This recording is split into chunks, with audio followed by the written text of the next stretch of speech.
We have ourselves a Saturday morning trade to dive into right here.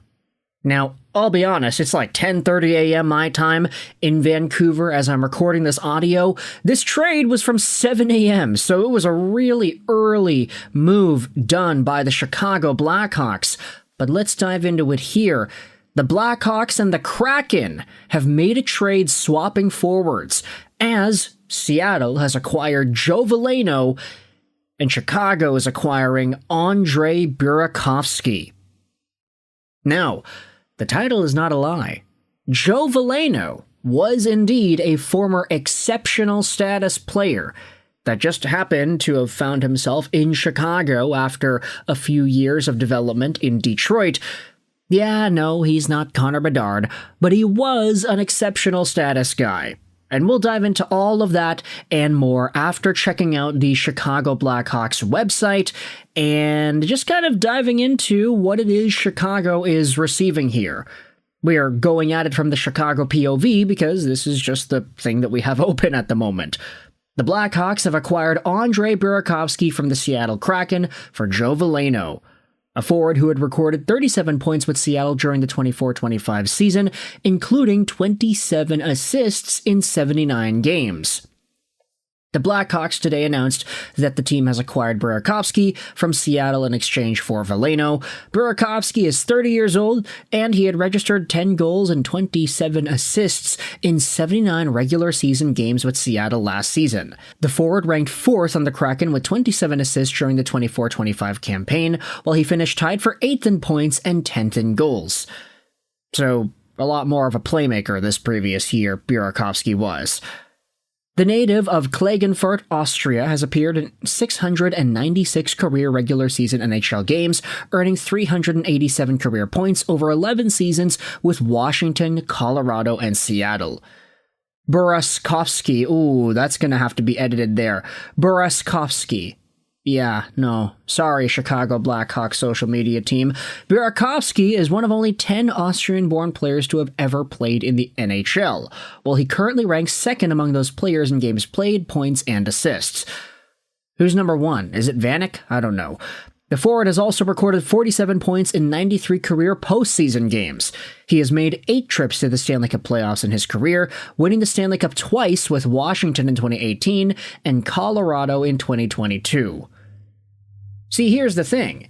He's a half-point-a-game guy, roughly, in the regular season, and a half-point-a-game guy in the playoffs, with 2 cups.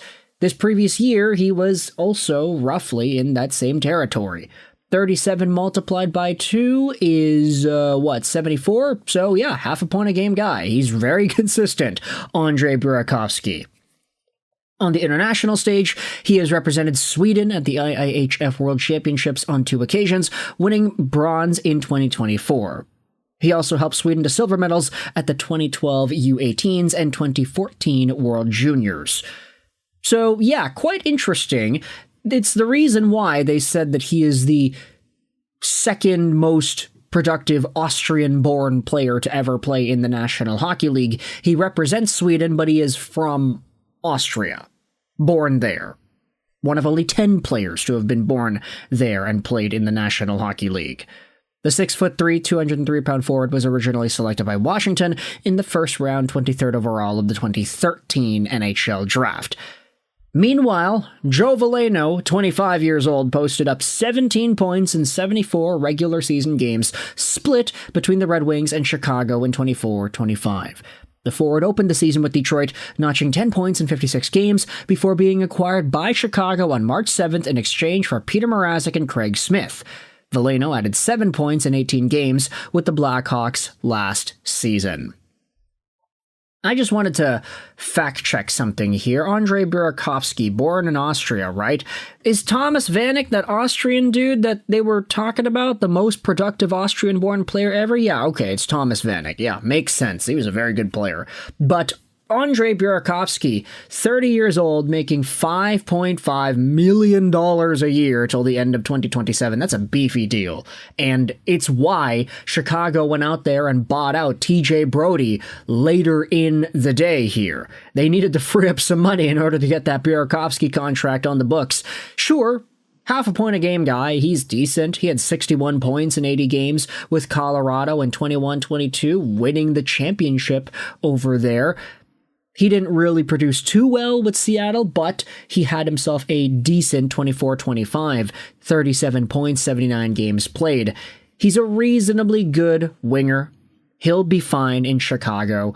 And heading over to Seattle the other way, former exceptional status player Joe Veleno, 25 years old, 6'1", 205, center, a guy whose rank in the 2018 draft was a lot higher than where he ended up going. He was ranked 14th by Bob McKenzie, 10th by McKean's, and 14th by Future Considerations, but Veleno slipped all the way down to 30th overall.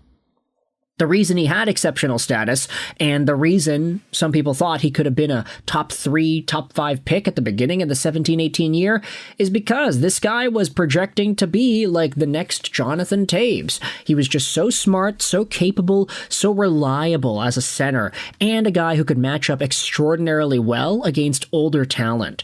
It was exemplified in his junior minor days before he was even in the QMJHL. It's why he was drafted first overall as an exceptional player. But as his career continued, he never really put up the production to back up that sort of label. I mean, sure, in his draft-eligible year, he had, 79 points in 64 games played, and he was still a first-round talent, but he never formed those habits in the National Hockey League to allow him to dominate in the same way. His best NHL season saw him put up 28 points in 80 games for the Detroit Red Wings in 23-24. That's not bad, but it's not really exceptional status territory like we were projecting this guy to being back in 2016-17 when he was already in his second year in the Q. I think around this season, he only was at under a point per game. Like, I think a lot of folks were starting to think, okay, maybe he's not going to be like that highly touted. He was exceptional status, of course, but like exceptional status in this time frame, people were thinking of names like Aaron Ekblad, first overall, John Tavares, first overall. Like, that was sort of the label attached to exceptional players. So Joe Veleno didn't really exhibit that. He had the first overall QMJHL success, which is why he went there and St. John in the Q, but ultimately, Veleno has worked himself up to being an NHL player, just not particularly a super important one. And Chicago, they end up upgrading by sending him away over to Seattle. The Kraken are grabbing onto Veleno. I guess with the addition of Mason Marchment, maybe Burakovsky's role in Seattle wasn't necessarily too valued anymore, so get a cheaper guy, get a younger guy, get somebody that can hopefully form better NHL habits in the middle to bottom six. That seems to be Seattle's mindset with this move here. But ultimately, I want you to let me know your thoughts in the comment section below. How do you feel about this trade? Seattle receiving Joe Veleno in exchange for Andrei Burakovsky. I get that the Chicago Blackhawks are getting the better player, but it comes with some pretty hefty money attached to it. $5.5 million is not cheap. At least Joe Veleno is only making $2 million. Joe Veleno's making $2 million? Oh, man. Thanks, Stevie Y. Let me know your thoughts in the comment section below. I hope you enjoyed this video. Sign on. And bye.